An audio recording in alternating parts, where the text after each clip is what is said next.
Yes, തീർച്ചയായിട്ടും എപ്പോഴും മലയാള സിനിമയ്ക്ക് പ്രത്യേകിച്ച് ഒരു ഫെസ്റ്റിവൽ സമയത്ത് ദിലീപേട്ടൻ ചിത്രം വരുമോ എന്ന് പറയുമ്പോൾ കിട്ടുന്നൊരു അമിതാഹ്ലാദമുണ്ട്. ഇതിനേക്കാൾ ഉപരി ഒരു അമിത പ്രതീക്ഷയുണ്ട്. ആ പ്രതീക്ഷ തന്നെയാണ് ഒട്ടും തെറ്റിക്കാതെ ഇപ്രാവശ്യത്തെ ക്രിസ്മസ് അഴിഞ്ഞാട്ടമായിരുന്നു. ഒരുപക്ഷെ സിനിമയിൽ അതിനേക്കാൾ ഉപരിട്ടൊരു സിനിമ കാണുമ്പോൾ തിയേറ്ററിൽ എത്രത്തോളം ആവേശം മലയാള സിനിമ പ്രേക്ഷകർക്ക് നൽകാൻ പറ്റും അതിന്റെ മാക്സിമം കൊടുക്കാൻ ടീം ബബ്ബയ്ക്ക് സാധിച്ചു. ആ ഒരു ചിത്രം ഒരിക്കൽ കൂടി ഒരു ജനപ്രിയ ചിത്രമായിട്ട് മാറി എന്നുള്ള തെളിവ് കൈയിലൂടെ കാണിച്ച കേട്ടെ. യെസ്, അപ്പൊ എന്തായാലും ഈ ഒരു ആഘോഷത്തിന്റെ സമയം നമുക്ക് ഏറ്റവും പ്രിയപ്പെട്ട താരങ്ങൾ ഈ ഒരു സമയമുണ്ട്. സോ അവരെല്ലാവരിലേക്കും നമുക്ക് സംസാരിക്കേണ്ടതുണ്ട്, അവരുടെ വാക്കുകൾ കേൾക്കേണ്ടതുണ്ട്. അപ്പൊ തീർച്ചയായിട്ടും നമുക്കറിയാം ശ്രീ ഗോകുലം മൂവീസിന്റെ ബാനറിൽ ഗോകുലം ഗോപാലൻ ആൻഡ് കൃഷ്ണമൂർത്തി നിർമ്മിച്ച ഫഹീം ആൻഡ് നൂറിൻ രണ്ടുപേരുടെയും രചനയിൽ നവാഗതനായിട്ടുള്ള ധനഞ്ജയ് ശങ്കർ സംവിധാനം ചെയ്തിട്ടുള്ള ബബ്ബ ഇന്ന് 8 ദിവസം കൊണ്ട് 50 കോടി ക്ലബും കഴിഞ്ഞ് സർവീസിൽ പോകുമ്പോ അത് നമുക്ക് കിട്ടുന്ന ഒരു ആവേശവും ആഘോഷവും അത് വാക്കുകൾക്ക് അപ്പുറമാണ്, വാക്കുകൾക്ക് അതീതമാണ് എന്നുള്ളത് പറയാതെ വയ്യ.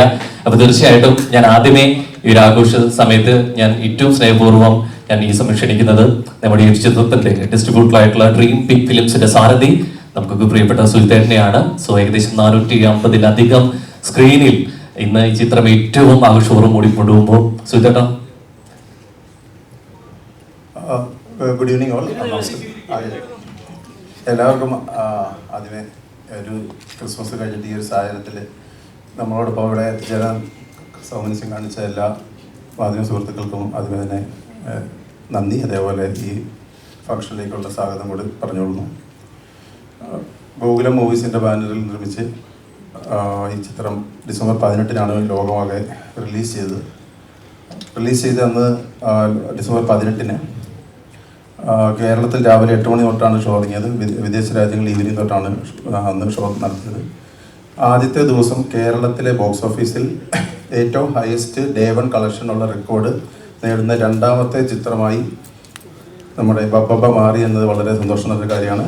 ഏകദേശം ആദ്യ ദിവസം 7 കോടിക്ക് മുകളിൽ കളക്ഷൻ നേടുന്ന മലയാള സിനിമകളിൽ 2ാം സ്ഥാനമാണ്. ആദ്യത്തെ ദിനത്തിൽ 7 കോടിക്ക് മുകളിൽ കളക്ഷൻ നേടുന്ന 2 മലയാള ചിത്രങ്ങളേ ഉള്ളൂ മലയാള സിനിമയിൽ കേരള ബോക്സ് ഓഫീസിൽ ഡേ 1-ൽ.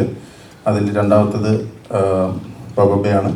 അതേപോലെ ഡേ 1 വേൾഡ് വൈഡ് കളക്ഷൻ എന്ന് പറയുന്നത് 15 കോടി രൂപയ്ക്ക് മുകളിലായിരുന്നു. ഇപ്പോൾ ചിത്രം ക്രിസ്മസ് കഴിഞ്ഞ് 2ാം വാരം പിന്നിട്ടുകൊണ്ടിരിക്കുകയാണ്, 2ാം വാരത്തിലൂടെ കടന്നിരിക്കുകയാണ്. ഇപ്പോൾ മലയാള സിനിമയിൽ തന്നെ ഫാസ്റ്റസ്റ്റ് 50 കോടി ക്ലബിലേക്ക് എത്തുന്ന ചിത്രങ്ങളിൽ ആദ്യത്തെ 10 എണ്ണത്തിൽ ഇടം നേടുവാൻ ബബ്ബ പോവുകയാണ്. 50 കോടി ക്ലബിലേക്ക് കടക്കുകയാണ് ഈ അവസരത്തിൽ. അതുപോലെ തന്നെ ചിത്രത്തിന് ഇപ്പോഴും നിറഞ്ഞ സദസ്സിൽ 2ാം വാരത്തിലും 200-ലധികം തിയേറ്ററുകളിൽ ചിത്രം പ്രദർശിപ്പിച്ചുകൊണ്ടിരിക്കുകയാണ്. വിദേശ രാജ്യങ്ങളിൽ ഉൾപ്പെടെ എല്ലായിടത്തും നല്ല റെസ്പോൺസാണ് വരുന്നത്. അപ്പോൾ ചിത്രത്തിൻ്റെ ഈ ഒരു സക്സസ്സിന് നിങ്ങളെവരുടെയും മീഡിയ ഭാഗത്തു നിന്ന് കിട്ടിയ സപ്പോർട്ടിന് ഒരു നന്ദി കൂടി ഈ അവസരത്തിൽ രേഖപ്പെടുത്തുന്നു. കൂടുതൽ ഡീറ്റെയിൽസ് എല്ലാം നമ്മുടെ മറ്റു താരങ്ങളും അണിയറക്കാരും പറയുന്നതായിരിക്കും. Thank you so much. തീർച്ചയായിട്ടും ആദ്യ ചിത്രത്തിൽ തന്നെ ഹിറ്റടിക്കുക എന്ന അപൂർവ നേട്ടത്തിന് നവാഗതരിൽ പുതിയ മുഖം എന്ന് വിശേഷിപ്പിക്കേണ്ടിയിരിക്കുന്നു. ഒരു ചിത്രത്തോളം താരങ്ങളെ ഒരുമിച്ച് ഒരു സ്ക്രീനിൽ കൊണ്ടുവരുമ്പോൾ കിട്ടുന്നൊരു ആവേശമുണ്ട്. ആ സംവിധാന മികവിൽ ഒട്ടും കുറവ് വരുത്താതെ ഒരുപക്ഷെ ഈ ക്രിസ്മസ് കാലഘട്ടത്തിൽ മലയാളികൾക്ക് നൽകിയ ഏറ്റവും മികച്ച വിരുന്നിലെ പുറകിലെ ആ സംവിധായക മികവ്. The captain of ship mister. Thank you. എല്ലാവർക്കും ക്രിസ്മസ് പുതുവത്സര ആശംസകൾ. സിനിമ തിയേറ്ററിൽ ആളുകൾ ഡാൻസ് കളിച്ച് പാട്ടുപാടി കാണുന്നു എന്ന് പറഞ്ഞതിൽ ഭയങ്കര സന്തോഷമുണ്ട്. നല്ല റെസ്പോൺസാണ് എല്ലാ സ്ഥലത്തും വരുന്നത്. നല്ലതും ആളുകൾക്ക് ഇഷ്ടപ്പെടാത്തതും ഒക്കെ ആയിട്ടുള്ള റെസ്പോൺസ് കിട്ടിക്കൊണ്ടിരിക്കുന്നുണ്ട്. എല്ലാം നമ്മൾ അറിയുന്നുണ്ട്. എന്തായാലും സിനിമ ഈ പറഞ്ഞ പോലെ സുഹിത്തേട്ടൻ പറഞ്ഞ പോലെ ഇങ്ങനെയുള്ള റെക്കോർഡുകൾ കിട്ടുന്നതിൽ ഭയങ്കര സന്തോഷം. അത് ആദ്യത്തെ സിനിമയിൽ തന്നെ ആയതിൽ അത് ഭയങ്കര വലിയൊരു സന്തോഷവും അഭിമാനവും ഒക്കെ ഉണ്ട്.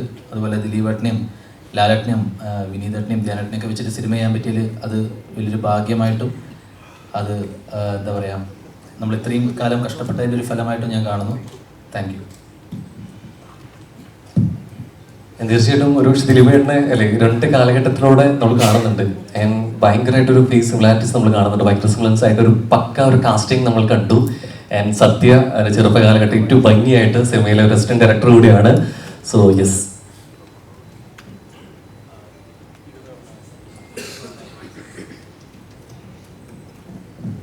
Thank you so much. എല്ലാവരും ഇതിൽ തന്നെ ഈ ഒരു റോളിൽ അക്സെപ്റ്റ് ചെയ്തതിൽ എനിക്ക് ഭയങ്കര ഒരു സന്തോഷമുണ്ട്. അതുകൂടാണ്ട് thank you to Gopalan sir, Krishnamurthy ചേട്ടൻ, പിന്നെ DJ ആൻഡ് അമ്മാവൻ. ഭയങ്കര ഒരു വലിയൊരു മൂമെൻ്റ് തന്നെയാണ്. ഇതേപോലത്തെ ഒരു വലിയൊരു സിനിമയിൽ തന്നെ ആദ്യമായിട്ട് അസിസ്റ്റ് ചെയ്യാന്ന് പറഞ്ഞാൽ എനിക്ക് ഇത്രയും വലിയ കിട്ടിയൊരു ചാൻസിന് ഞാൻ ദൈവത്തിനോട് നന്ദി പറയുന്നു. So thank you all. Yes, നവമാധ്യമങ്ങളിലൂടെ വന്ന് ബിസ്ക്രീനിലോട്ട് ചേക്കേറിയ ഒരു പ്രിയ താരം നമുക്കിടയിൽ ഇരിപ്പുണ്ട്. ഒരുപക്ഷെ അല്ലെ പ്രൈമറിയിലെ സുഖിനോട് വന്ന് ഇന്ന് ഒരുപക്ഷെ പതിഞ്ഞ ശബ്ദത്തിൽ ഇത്രത്തോളം കൗണ്ടർ അടിക്കാനുള്ള കഴിവുള്ള മറ്റൊരാളുണ്ടോ എന്നൊരു സംശയമാണ്. സോ യെസ്, സോ തീർച്ചയായിട്ടും ഏറ്റവും സ്നേഹം ഒരുപക്ഷെ നമുക്ക് വേദിയിൽ തന്നെ 2 ഗാന്മാർ നമുക്ക് ഉണ്ടെന്നുള്ളതാണ് എൻ്റെ ഏറ്റവും വലിയ സന്തോഷം. So Shameer Khan please.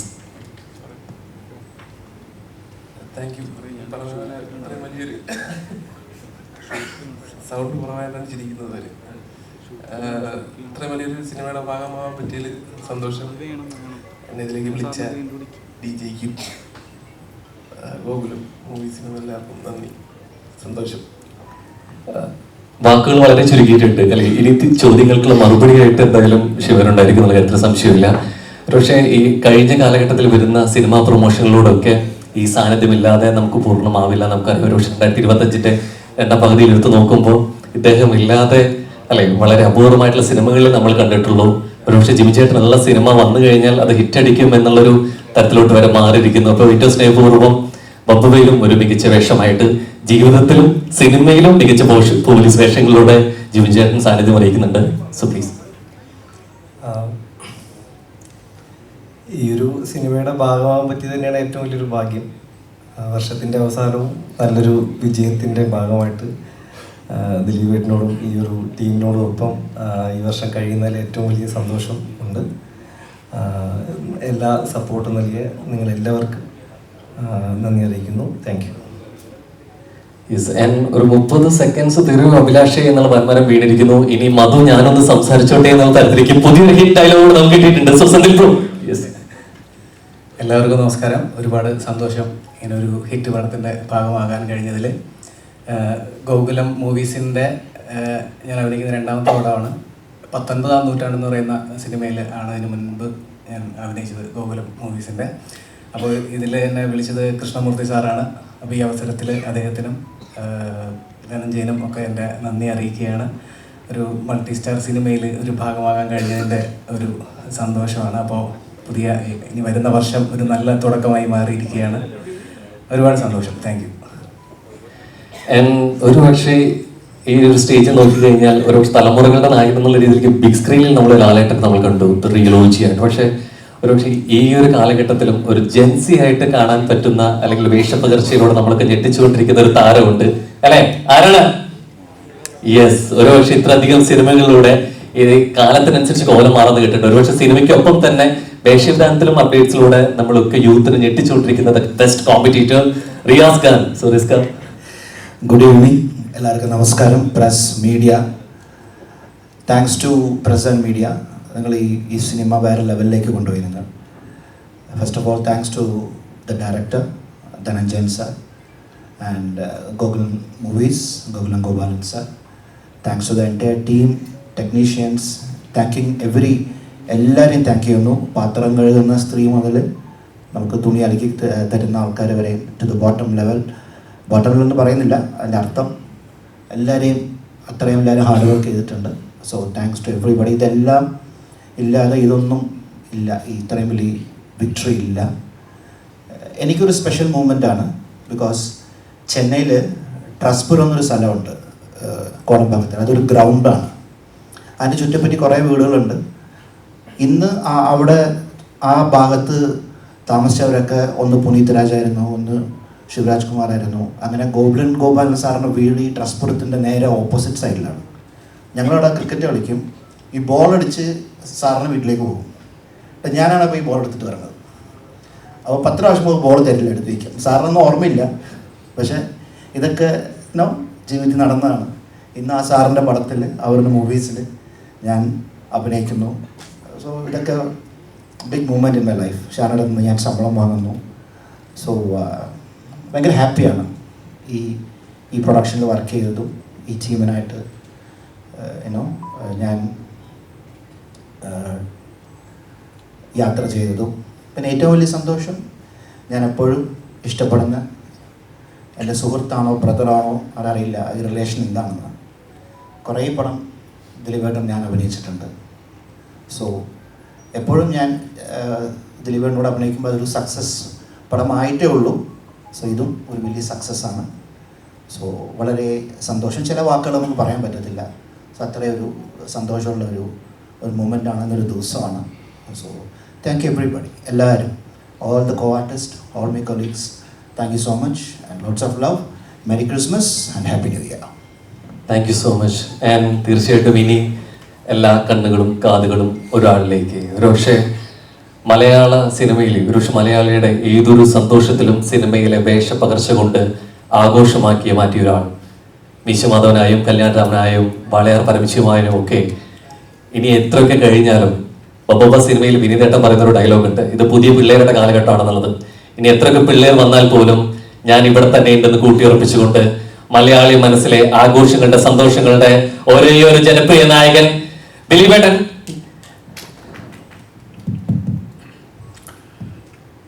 എല്ലാവർക്കും നമസ്കാരം. നമ്മൾ ശരിക്കും പ്രസ് മീറ്റ് വളരെ നേരത്തെ ചെയ്യേണ്ടതായിരുന്നു. നിങ്ങൾക്ക് എല്ലാവർക്കും അറിയാം, നമ്മൾ ശരിക്കും കഴിഞ്ഞ 2-3-4 ദിവസങ്ങൾക്ക് മുമ്പ് പ്ലാൻ ചെയ്തതാണ്. അപ്പോഴാണ് നമുക്ക് ഏറ്റവും പ്രിയപ്പെട്ട, നമ്മൾ ഒരുപാട് സ്നേഹിക്കുകയും മലയാള സിനിമയുടെ അഭിമാനമായിരുന്ന നമ്മുടെ ശ്രീനേട്ടൻ നമ്മളെയൊക്കെ വിട്ടുപോയത്. അപ്പം അതുകൊണ്ടാണ് പിന്നെ കുറച്ച് വൈകി. അങ്ങനെയാണ് ഇന്ന് എന്താണെങ്കിലും നിങ്ങളൊക്കെ ആയിട്ട് നേരിട്ട് സംസാരിക്കാം എന്നുള്ള തീരുമാനത്തിലെത്തിയത്.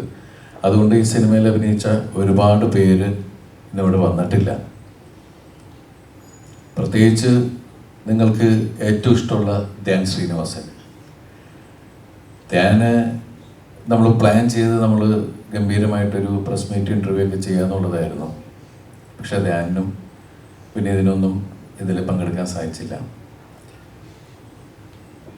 ഇന്ന് നമ്മളെ സംബന്ധിച്ച് എനിക്ക് തോന്നുന്നത് 2020 പടം കഴിഞ്ഞിട്ട് ഓരോ സീനിലും പുതിയ പുതിയ ആർട്ടിസ്റ്റുകൾ വന്നുകൊണ്ടിരിക്കുന്ന വേറൊരു സിനിമയുടെ ഒരു രൂപമാണ് ബബ്ബ അതിലൂടെ നമ്മൾ കണ്ടത്.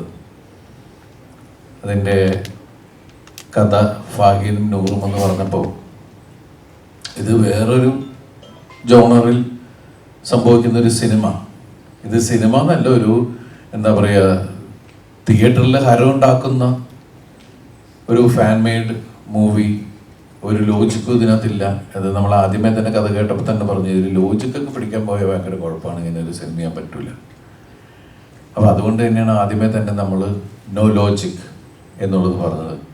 ലാലേട്ടൻ തന്നെ ഇതിനു മുമ്പുള്ള ഇൻ്റർവ്യൂവിൽ പറഞ്ഞിട്ടുണ്ട്, സിനിമയെ കീറിമുറിക്കുന്ന രീതിയിൽ, ആ സിനിമയെ പോസ്റ്റ്മോർട്ടം ചെയ്യുന്ന രീതിയിലുള്ള ആളുകൾ ഈ സിനിമ കാണാൻ വന്നാൽ അവർക്ക് ദഹിക്കില്ല, അങ്ങനെയുള്ള ഒരു സിനിമ കാണണ്ട എന്നുള്ള രീതിയിൽ ആദ്യമേ തന്നെ പറഞ്ഞിട്ടുണ്ടായിരുന്നു.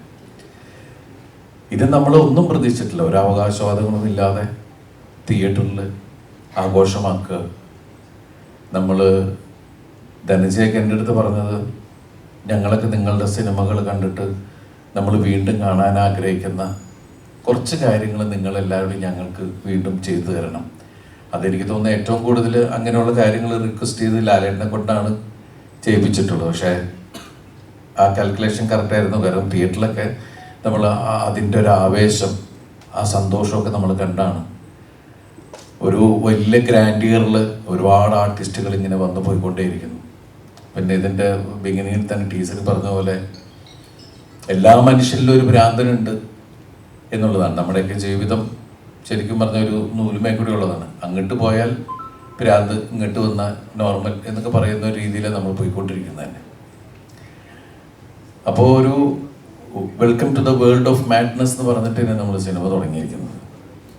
ഈ സിനിമ ആഘോഷിക്കാനുള്ള സിനിമയാണ്. എനിക്ക് തോന്നുന്നു 8-10 വർഷങ്ങൾക്കിടയിൽ തിയേറ്ററിൽ പ്രേക്ഷകരും അല്ലെങ്കിൽ സ്ക്രീനിൽ കാണുന്ന താരങ്ങളും തമ്മിൽ വെച്ചാൽ പ്രേക്ഷകർ ഇതിൻ്റെ ഭാഗമായിട്ട് ഈ സിനിമ പ്രദർശിപ്പിക്കുമ്പോൾ അതിലെ ഓരോ ആൾക്കാർ വരികയും അവർ പറയുന്ന തമാശകളോ അല്ലെങ്കിൽ കാര്യം പറഞ്ഞാൽ അതൊക്കെ ഇവരും അതിൻ്റെ പാർട്ടാവുക. സ്ക്രീനിൽ ഡാൻസ് നടക്കുന്ന സമയത്ത് തിയേറ്ററിൽ യങ്സ്റ്റേഴ്സ് എല്ലാവരും ഇറങ്ങി നിന്ന് ആ ഡാൻസ് കളിക്കുക എന്നൊക്കെ പറയുന്നത് ഒരുപാട് കാലമായിട്ട് നമ്മുടെ മലയാള സിനിമാ ചരിത്രത്തിൽ തിയേറ്ററിൽ നിന്ന് ഇങ്ങനെ മറഞ്ഞു തുടങ്ങിയിരുന്ന ഒരു കാര്യമായിരുന്നു. അപ്പോൾ ആ ആവേശം ശരിക്കും നമ്മൾ തിയേറ്ററിൽ ഭയങ്കര ഒരു എന്താ പറയുക ആഘോഷം, ഒരു ഉത്സവം നടക്കുന്ന പോലെയുള്ള ഒരു പ്രതീതി ഉണ്ടാക്കുക. ഇപ്പം ഞാൻ പല തിയേറ്റർ വിസിറ്റ് പോലെ ഒന്ന് പോവുകയുണ്ടായി. അപ്പോഴൊക്കെ പലരും വന്ന് പറഞ്ഞു ഞങ്ങൾ എത്ര കാലമായി എന്നറിയാം ഇതുപോലെ സിനിമ രസിച്ചിട്ട്. അപ്പം അങ്ങനെ ഒരു സിനിമ ഉണ്ടാവുകയും അതിന് ചുക്കാൻ പിടിച്ച് അല്ലെങ്കിൽ അതിനു വേണ്ടി ആ സിനിമ നിർമ്മിക്കാൻ തയ്യാറായ ഗോപാലേട്ടനെയും, ഗോകുലം മൂവീസിൻ്റെ ഗോപാലേട്ടനെയും, കൃഷ്ണമൂർത്തിയെയും, മറ്റുള്ള ബൈജു ബായ്, ഗോപാലേട്ടൻ്റെ മകൻ, അതുപോലെ പ്രവീൺ, ഇവരൊക്കെ ഈ സമയത്ത് നമുക്ക് മറക്കാൻ പറ്റില്ല. കാരണം ഇങ്ങനെ ഒരു സിനിമ ഉണ്ടായത് അവരുള്ളത് കൊണ്ടാണ്. ഇത്രയും വലിയ ക്യാൻവാസിൽ അതുപോലെ തന്നെ ധനജയ്ക്ക് ഇത്രയും താരങ്ങളെ ഒരുമിച്ച് കൊണ്ടുവന്ന് സിനിമ ഉണ്ടാക്കാൻ പറ്റിയതും ഈ ഒരു ബാനറിൻ്റെ കീഴിലുള്ളത് കൊണ്ട് തന്നെയാണ്. പ്രത്യേകിച്ച് ഇതൊരു ക്യാമിയോ ചെയ്യുന്ന എസ് സൂര്യ സർ. അപ്പം അവരുമൊക്കെ ഒരു ഗംഭീര സിനിമയുടെ ഭാഗമാവുക, ഒരു എൻ്റർടൈനർ, അല്ലാതെ നമ്മൾ മഹത്തരമായിട്ടൊന്നുമല്ല. ഈ ക്രിസ്മസ് കാലം ഒരു ഉത്സവമാക്കുക എന്നുള്ളത് മാത്രമാണ് ഈ സിനിമ പ്രവർത്തകർ ചിന്തിച്ചിട്ടുള്ളത്. അപ്പം ആ ആഘോഷം ഇപ്പം നമ്മൾ ആദ്യമേ തന്നെ ഇങ്ങനെ ചിന്ത ഉണ്ടായിരുന്നു. കാരണം ട്രെയിലറും കാര്യങ്ങളൊക്കെ വന്നത് സിനിമയ്ക്ക് ഒരുപാട് എക്സ്പെക്റ്റേഷൻ വന്നപ്പോൾ സിനിമ റിലീസ് ചെയ്ത് കഴിഞ്ഞിട്ട് പ്രസ്സുമായിട്ട് സംസാരിക്കാം. കാരണം നിങ്ങൾ സിനിമ കണ്ട ആൾക്കാരാണ്, സിനിമ കണ്ടതിന് ശേഷമാണ് നമ്മളായിട്ട് സംസാരിക്കുന്നത്. അപ്പോൾ നമ്മളിത് മറച്ചു വെച്ചിട്ടൊന്നുമല്ല സംസാരിക്കുന്നത്, നേരെ തന്നെയാണ് സംസാരിക്കുന്നത്. അപ്പം അങ്ങനെ ഒരു കൂടിക്കാഴ്ച നമ്മളിപ്പോൾ നടത്തിയിരിക്കുകയാണ്.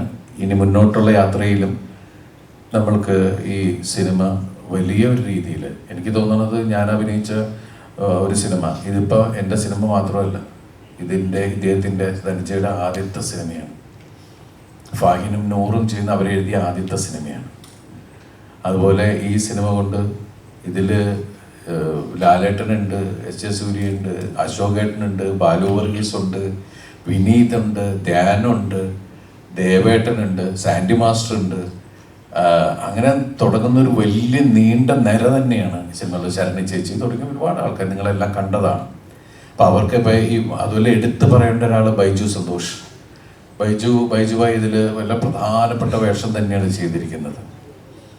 അപ്പോൾ ഈ സിനിമയിൽ ഈ സിനിമ ഷൂട്ടിങ്ങിന് ആൾക്കാരെ കൊണ്ടുവരുന്നേക്കാളും വലിയ ബുദ്ധിമുട്ടായിരുന്നു. കാരണം വെച്ചിട്ടുണ്ടെങ്കിൽ ഒരു ഇൻ്റർവ്യൂവിൻ്റെ മുമ്പിലേക്ക് എല്ലാവരും ഒത്തു കിട്ടുക എന്ന് പറയുന്നത്. പലരും ഷൂട്ടിങ്ങിലും ഒക്കെയാണ്.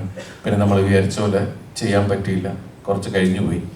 അപ്പം അതുകൊണ്ടൊക്കെ നമ്മളെന്താ പറയുക, നിങ്ങളുടെ സപ്പോർട്ടുകൾ വളരെ ആഗ്രഹിക്കണം. മുന്നോട്ടും ഈ സിനിമയെ പ്രൊമോട്ട് ചെയ്ത് ഈ ക്രിസ്മസും ന്യൂ ഇയറും ഒക്കെ നമുക്ക് അടിച്ചു പൊളിക്കാൻ ആവട്ടെ. നിങ്ങളുടെ സപ്പോർട്ട് ഉണ്ടാവണം. അതിന് വേണ്ടിയിട്ടാണ് ഈ പ്രസ് മീറ്റ്. താങ്ക് യു ദിലീപേട്ട. തീർച്ചയായിട്ടും ഒരുപാട് ചോദ്യങ്ങളുമായിട്ടാണ് നിങ്ങൾ മുമ്പിലിരിക്കണമെന്ന് അറിയാം. അതിനേക്കാൾ ഉപരിയായിട്ട് നമ്മൾ ബൊബ്ബ സിനിമയുമായി ബന്ധപ്പെട്ട ചോദ്യങ്ങൾ മാത്രമായിരിക്കും നമ്മൾ ഈ ഒരു സമയം ചോദിക്കുക. തീർച്ചയായിട്ടും നിങ്ങളിലേക്ക് മൈക്ക് എത്തുന്നതായിരിക്കും. ദിലീപേട്ട നമസ്കാരം. ബാക്കിൽ ദിലീപേട്ട നമസ്കാരം. ബൊബ്ബ കണ്ടു ഗംഭീരമായിട്ടൊരു എന്താ പറയുക, ഒരു ആഘോഷിക്കാൻ പറ്റുന്ന, തിയേറ്ററിൽ നിന്ന് തുള്ളാൻ പറ്റുന്ന ഒരുപാട് സിനിമകൾ നമുക്ക് ഓർത്തെടുക്കാൻ പറ്റുന്ന നല്ല നല്ല മൊമെന്റ്സ് ഉണ്ടായ ഒരുപാട് നല്ല സിനിമയായിരുന്നു. അത് തന്നതിന് താങ്ക് യു. തിരിച്ച് നിങ്ങളോട്, കാരണം നിങ്ങളിപ്പോൾ പറഞ്ഞ വേർഡ്സ് അത് ജനങ്ങളിലേക്ക് എത്തിക്കുകയാണ് വേണ്ടത്. കാരണം നിങ്ങളാണ് ഈ പറയുന്ന നമ്മൾ ജനങ്ങളായിട്ടുള്ളതിൻ്റെയും നമ്മളിപ്പോഴത്തെ ജോലി ചെയ്യുന്നതിൻ്റെ ഇടയിലുള്ള ഒരു പാലമാണ് നിങ്ങൾ കറക്റ്റായിട്ട് ഇത് എത്തിച്ചു കഴിഞ്ഞാൽ സിനിമയ്ക്ക്. സിനിമ എന്ന് പറയുന്നത് ഒരു വ്യക്തിയുടേത് മാത്രമല്ല, ഇത് വലിയ കൂട്ടായ്മയാണ്. അതുപോലെ ഒരുപാട് കുടുംബങ്ങൾക്ക് വരെ ഗുണം ചെയ്യുന്ന, ഒരുപാട് കുടുംബാംഗങ്ങൾക്ക് ജോലി നൽകുന്ന ഒരു വലിയ പ്രസ്ഥാനമാണ്. അപ്പം അതുകൊണ്ട് ഒരു സിനിമ വിജയിക്കുക എന്ന് പറയുന്നത് അത് ഒരുപാട് സ്ഥലങ്ങളിലേക്ക് ഗുണകരമാകാവുന്ന കാര്യങ്ങളാണ്. Anyway thanks. അതുപോലെ ദിലീപേട്ട, ഒരു ആക്ടറിനെ സംബന്ധിച്ച് പറഞ്ഞ പോലെ പ്രേക്ഷകർ നൽകുന്ന കയ്യടിയായിരിക്കും, അല്ലെങ്കിൽ അവർ തരുന്ന ഒരു മൊമെന്റ് ആയിരിക്കും ഏറ്റവും വലിയൊരു റെക്കഗ്നൈസ്. അപ്പം ഇത്രയും സ്ട്രഗിളിങ് കഴിഞ്ഞ് ഞാൻ അന്ന് തിയേറ്റർ വൈസിന് കവിതയെ വന്നപ്പോൾ കണ്ടായിരുന്നു. ആ സ്റ്റേജിൽ കയറിയപ്പോൾ ദിലീപേട്ടനെ കണ്ണു നിറങ്ങിയ നിമിഷം ഞാൻ കണ്ടായിരുന്നു. അപ്പോൾ ഒരു കലാകാരന് കിട്ടിയ ഒരു അംഗീകാരം ഭയങ്കര ഒരു പ്രൗഡ് മൊമെന്റ് ആയിട്ട് ഫീൽ ചെയ്തു. ആ വീഡിയോ കാണുന്ന സമയത്ത് എങ്ങനെ ഉണ്ടായിരുന്നു ഒരു പ്രേക്ഷകൻ അത്രയും ഒരു ഫൈറ്റിംഗ് ഒക്കെ കിട്ടുന്ന ഒരു ആരവം ഉണ്ടല്ലോ, ഒരു ആക്ടറിനെ സംബന്ധിച്ച് ഒരു അംഗീകാരമാണ് അത്. അല്ല, ഒരു കലാകാരൻ എന്ന് പറയുന്നത് ശരിക്കും പറഞ്ഞ പ്രേക്ഷകനെ സംബന്ധിച്ച് അവർ അടിക്കുന്ന 2 കൈ കൂട്ടിയടിക്കുന്ന ഒരു ശബ്ദമുണ്ടല്ലോ, അത് ഞങ്ങൾക്കുള്ള എനർജി എന്ന് പറഞ്ഞിട്ടുണ്ടെങ്കിൽ അത് നിസ്സാരമല്ല. അവരുടെ ആ സ്നേഹം എന്നെ സംബന്ധിച്ച് പറഞ്ഞാൽ ഏകദേശം 10-30 വർഷമായിട്ട് ഈ കയ്യടി കൊണ്ട് മാത്രമാണ് ഇവിടെ നിലനിൽക്കുന്നത്. ഏത് സമയത്തും എന്നെ വിശ്വസിച്ച് എൻ്റെ കൂടെ നിൽക്കുന്ന പ്രേക്ഷകർ. കാരണം അവരില്ലെങ്കിൽ പിന്നെ നമുക്കൊന്നുമില്ല എന്ന് പറയുന്ന ഒരു അവസ്ഥ. നമ്മൾ ആരുടെ മുമ്പിൽ ആടി തിമിർക്കാനാണ്. പിന്നെ ഈ പറയുന്ന ഒരു വലിയ പ്രോഡക്റ്റ് ഉണ്ടാവുന്നത് ഒരുപാട് പേരുടെ കൂട്ടായ്മയാണ്. എൻ്റെ കൂടെയുള്ള ആർട്ടിസ്റ്റുകൾ, അതുപോലെ എൻ്റെ ഡയറക്ടർ. ഇപ്പോൾ ഈ ഡയറക്ടറെ സംബന്ധിച്ച് ഒരു ധനഞ്ജയ് ഒരു ആദ്യമായിട്ടൊരു സിനിമ ചെയ്ത പോലെയല്ല. ഒരു പുതിയ ഒരാൾക്ക് ശരിക്കും പറഞ്ഞാൽ ഇത്രയും ആർട്ടിസ്റ്റുകളെ കിട്ടുമ്പോൾ തന്നെ പതറിപ്പോവും. പക്ഷേ അതിന് ഈ കഥ എന്നിലേക്ക് എത്തിച്ചത് വിനീത് ശ്രീനിവാസനാണ്. വിനീതാണ് എന്നെ വിളിച്ച് പറഞ്ഞത്, ദിലീപേട്ട ഒരു കഥയുണ്ടെന്ന് കേട്ടു നോക്കൂ. കഥ എന്ന് പറയാൻ പറ്റില്ല, ഒരു സംഭവങ്ങളാണ്, അതൊന്ന് കേട്ടു നോക്കൂ, എന്നിട്ട് നമുക്കതെങ്ങനെയാണെന്ന് ആലോചിക്കാം. നമുക്കൊരു ഭ്രാന്തം പരിപാടിയാണ് എന്ന് പറഞ്ഞ് ഞാൻ പറഞ്ഞു കേൾക്കാം എന്ന് പറഞ്ഞിട്ടാണ് നമ്മളിങ്ങനെ ഈ കാര്യം ഇങ്ങനൊരു അവസ്ഥ ഉണ്ടാക്കിയത്. സിനിമ ഈ കഥ കേട്ട് കഴിയുമ്പോൾ ഞാൻ പറഞ്ഞത് ഇത് തന്നെയാണ്, നമ്മളിതൊരു ഭ്രാന്തൻ പോക്കാണ്, ഇതിൻ്റെ ഫേറ്റും നമുക്ക് അറിഞ്ഞുകൂടാ എന്നുള്ള രീതിയിലാണ്. കാരച്ചട്ടിയിൽ ഒരുപാട് അതിൽ ധനഞ്ജയുടെ ഇത് തന്നെയായിരുന്നു ഞാൻ ഇൻട്രോ സീക്വൻസിൽ പാട്ടിടുന്ന വിഷയം. മിസ്റ്റർ ബട്ട്ലറുടെ പാട്ട് ഇടുമ്പോൾ അപ്പം ഞാൻ ധനഞ്ജയ് ഇത് നമ്മൾ ഏത് റിയാലിറ്റി ഷോയ്ക്ക് ചെല്ലുമ്പോഴും ഈ പാട്ട് ഇടുന്നുണ്ട്. അപ്പം അത് ജനങ്ങൾക്ക് എത്രത്തോളം സിനിമയിൽ വരുമ്പോൾ നമുക്കറിയില്ല എന്നുള്ള രീതിയിൽ പറഞ്ഞില്ല ഏട്ടാ, അത് കറക്റ്റാവും. അങ്ങനെ നമ്മൾ 2 പാട്ടും കൂടി എല്ലാവർക്കും ഇഷ്ടമുള്ള 2 പാട്ട്. കാരണം ആ പാട്ട് എപ്പോൾ വേണമെങ്കിലും മാറ്റാവുന്ന ഒരു ഐറ്റം വന്നിട്ടുണ്ടല്ലോ. അപ്പോൾ അതുകൊണ്ട് അതിങ്ങനെ ഞെക്കിക്കൊണ്ടിരുന്നു കഴിഞ്ഞാൽ നമുക്ക് പാട്ട് മാറ്റി കഴിച്ചേ. പക്ഷെ അതൊക്കെ ഗംഭീരമായിട്ട് തിയേറ്ററിൽ വർക്കൗട്ടായി എന്ന് പറയുന്ന ഒരു സാധനമുണ്ടല്ലോ. ഇതിപ്പോൾ ഇതിങ്ങനെ ഒരു സിനിമ, ഈ സിനിമയിൽ മാത്രമേ ഇമ്മാതിരി പരിപാടികൾ ചെയ്യാൻ പറ്റുള്ളൂ. ഇനിയിപ്പോൾ ധനഞ്ജയ്ക്കാണ് ഏറ്റവും ടെൻഷൻ. ധനഞ്ജയിൻ്റെ അടുത്ത സിനിമ എന്തായിരിക്കും എന്നുള്ളതാണ്. ഈ സിനിമ ഇപ്പൊ നമ്മൾ ലാലേട്ടനെ ഏറ്റവും കൂടുതൽ എങ്ങനെ കാണാൻ ആഗ്രഹിച്ചു അങ്ങനെ നമ്മൾ ചെയ്തിട്ടുണ്ട്. ഇപ്പൊ നമ്മുടെ വേറെ കുറച്ച് സിനിമയിലെ ചിന്തകളൊക്കെ ചിലപ്പോൾ അതിൽ വന്നിട്ടുണ്ടാവും. അതുപോലെ എല്ലാ ആർട്ടിസ്റ്റുകളിലും ഓരോ സെക്കൻഡിലും പുതിയ കാര്യങ്ങൾ നടക്കുന്നു. ഈ സിനിമയ്ക്ക് പ്രെഡിക്റ്റ് ചെയ്യാൻ പറ്റാത്തൊരു അവസ്ഥ ഉണ്ടായിരുന്നു, മനസ്സിലായില്ലേ? അപ്പൊ അതൊക്കെ ഗംഭീരമായിട്ട് വർക്കൗട്ടായി. ഈ സിനിമയിൽ ഒരു നായികയില്ല, പക്ഷെ ഇവര് എനിക്ക് ലാസ്റ്റ് ഒരു നായിക തരാന്ന് പറഞ്ഞു, അതൊന്നും തന്നില്ല. പിന്നെ അപ്പൊ ടൈലറിന്റെ വേറെ തരത്തില്ലേ. എന്തായാലും എനിവേ നമ്മളെ സംബന്ധിച്ച് ഈ പറയണ 10 ഇപ്പൊ നമ്മുടെയൊക്കെ സിനിമകൾ വന്ന 10 ദിവസം കൊണ്ട് വരുന്ന കളക്ഷൻ 3 ദിവസം കൊണ്ട് വന്ന് കയറുക എന്ന് പറഞ്ഞ പോലെ അത്രയധികം ആളുകൾ ഇത്രയും വൈഡ് റിലീസ്. ഞാൻ പറഞ്ഞില്ലേ, ഞാൻ അഭിനയിച്ചാൽ ഏറ്റവും കൂടുതൽ റിലീസ് സംഭവിച്ച ഒരു സിനിമയാണത്. 450 എത്ര സെന്റേഴ്സിൽ 450 എത്രയോ സെന്റേഴ്സിലുണ്ടായിരുന്നു ഞാൻ. പക്ഷെ അതിനൊക്കെ ഇങ്ങനെ അത്രയൊക്കെ ചെയ്യണോ എന്ന് ചോദിച്ചിട്ടുള്ളൊരിതാണ്. ഒരിക്കലും ജനങ്ങൾ മറക്കത്തില്ല, നല്ലൊരു കലാകാരൻ ഒരിക്കലും ജനങ്ങൾ മറക്കത്തില്ല എന്നുള്ള അംഗീകാരം കൂടിയാണല്ലോ സിനിമ. Thank you. ഡയറക്ടറോടാണ് എങ്ങനെ ഇപ്പൊ ദിലീപേട്ടൻ പറഞ്ഞ പോലെ തന്നെ ആ ഒരു പ്രഷർ ഉണ്ടല്ലോ. ശരിക്കും പറഞ്ഞാൽ ഇത്ര ആർട്ടിസ്റ്റുകൾ ഒരുമിച്ച് ആദ്യ പടം, അത് ഇതേപോലെ ഒരു ജോണർ എല്ലാം ഒരു ഉണ്ടാകുന്നൊരു പ്രഷർ ഉണ്ടോ ഒരു ഡയറക്ടർ എന്ന ലെവലിൽ തിയേറ്ററിൽ സ്ക്രീനിൽ എങ്ങനെയാണ് വർക്കൗട്ട് ആവും, ഇതെങ്ങനെയാണ് ഒരു എക്സ്പീരിയൻസ് കൂടിയാണ്, ഒരു എക്സ്പെരിമെന്റ് കൂടിയാണിത്. എങ്ങനെയുണ്ട് ആ ഒരു വെയിറ്റ് എങ്ങനെയുണ്ട്? ലാസ്റ്റിനെ ഒരാളെ പല സിനിമ നമ്മൾ കണ്ടിട്ടുണ്ട്, ലാലേട്ടൻ മീശ പിടിക്കുന്നത് കണ്ടിരുന്നെങ്കിൽ, മുണ്ട് മടക്കുന്നത്, ഇന്ന പോലത്തെ സീൻ കണ്ടിരുന്നെങ്കിൽ എന്ന് പറഞ്ഞ ഒരുപാട് സീനുകൾ നമ്മൾ പറഞ്ഞിട്ടുണ്ട്. അതെല്ലാം ഒരൊറ്റ സിനിമയും ഞങ്ങൾ കാണിച്ചു. എങ്ങനെ ആ വെയിറ്റ് പ്രഷർ, ആ ഒരു എക്സ്പീരിയൻസ് എങ്ങനെയുണ്ട്? നല്ല എക്സ്പീരിയൻസ് ആയിരുന്നു. കാരണം ഇത്രയും വലിയ ആളുകൾ നമ്മൾ എഴുതിയ നമ്മൾ സ്വപ്നം കണ്ട സാധനത്തിൽ വന്ന് അഭിനയിക്കുക എന്ന് പറയുമ്പോൾ അത് തന്നെയായിരുന്നു ഏറ്റവും വലിയ കിക്ക്. അപ്പോൾ അത് ഓരോ നിമിഷവും ഇങ്ങനെ സംഭവിച്ചുകൊണ്ട് നിൽക്കുമ്പോൾ, അത് സിനിമ വളർന്നുകൊണ്ടിരിക്കുമ്പോൾ അതിൻ്റെ പ്രോസസ്സിൽ എൻജോയ് ചെയ്ത് അതിൻ്റെ ത്രില്ലിൽ തന്നെയായിരുന്നു മുന്നോട്ട് പോയിക്കൊണ്ടിരുന്നത്. പിന്നെ ഇത്രയും നല്ല ആർട്ടിസ്റ്റുകളാണ് നമ്മുടെ കയ്യിൽ. അപ്പം നമ്മൾ അതിൻ്റെ കാര്യത്തിൽ വേറെ ടെൻഷനൊന്നും ഇല്ലല്ലോ. നമുക്ക് വേണ്ട കാര്യം എങ്ങനെ വേണമെന്നുള്ളത് മാത്രം പറഞ്ഞാൽ മതി, ബാക്കി അവർ നമുക്ക് തന്നോളും.